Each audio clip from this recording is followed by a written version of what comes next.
They were all killed by a lightsaber. What does that tell you? A powerful Jedi has fallen.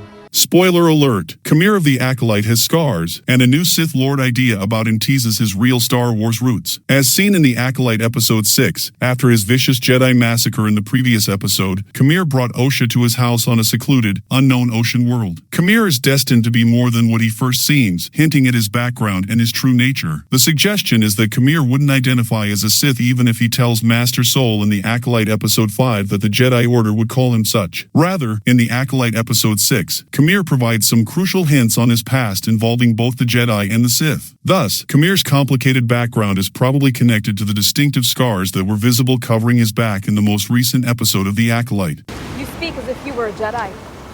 I was. Welcome to Movie Spy. Episode 6 of The Acolyte revealed Qimir's complicated past. He was formerly a Jedi. In conversation with Osha on his unidentified world, which strikingly resembles Octu from The Last Jedi, Qimir affirms that he is also connected to the Jedi Order. Similar to Osha, Qimir too seems to have been a Jedi a long time ago, but later on, for some reason or other, he broke away from the Order to pursue a different course. In addition, he says that he once lost everything that was important to him, which is perhaps the main thing that drew him to the dark side of the Force. It's also important to note that in The Acolyte, Episode 6, Qimir's response to Osha's direct question regarding his scars hints at yet another enigmatic aspect of his background. Qimir remains silent when Osha inquires as to whether he got his scar from his Jedi instructor. Because of this, there is an underlying insinuation that someone else threw him away and caused the scars. The scars on Qimir's body don't seem to come from a lightsaber. They're not sufficiently straight and branch out. In The Acolyte, Episode 6, Qimir's wounds themselves have a tale to tell. The scar is quite large and branches out, making jagged lines over the back of this new dark side user's torso as it runs the length of Qimir's back. Because the scars are not nearly straight enough, it doesn't appear like this is the kind of wound that would result from a conventional lightsaber. It's also important to note that The Acolyte, Episode 6, provides confirmation that Qimir's backstabbing caused his scars. The typical Jedi wouldn't have launched such a despicable attack unless they were seriously compromised morally. Rather, one must question if the person who injured Qimir was, in fact, a legitimate Dark Lord of the Sith from Star Wars past. Acolyte theory, Qimir was a former Sith apprentice who was hurt by lightning force. Qimir's scars appear to have originated from a discharge of intense force lightning, a frequent ability utilized by people adept in the evil side of the Force, rather than from a lightsaber. Therefore, it's possible that the person who hurt Qimir and threw him away was a Dark Lord of the Sith who turned down Qimir's request to become an apprentice. As a result, Qimir would maintain his separation from both factions of Force users despite having ties to both the Jedi Order and the Sith Lords. Since Qimir is a Sith reject, he would also be able to avoid Darth Tenebris and or Darth Plagueis, two known Sith Lords who ought to be active at this time but aren't. Maybe, like Darth Venamis, Qimir was one of their apprentices who was turned down in the end. In any case, learning the complete story of Qimir's beginnings, the source of his scars,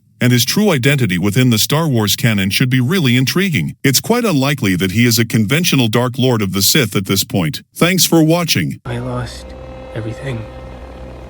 Osha.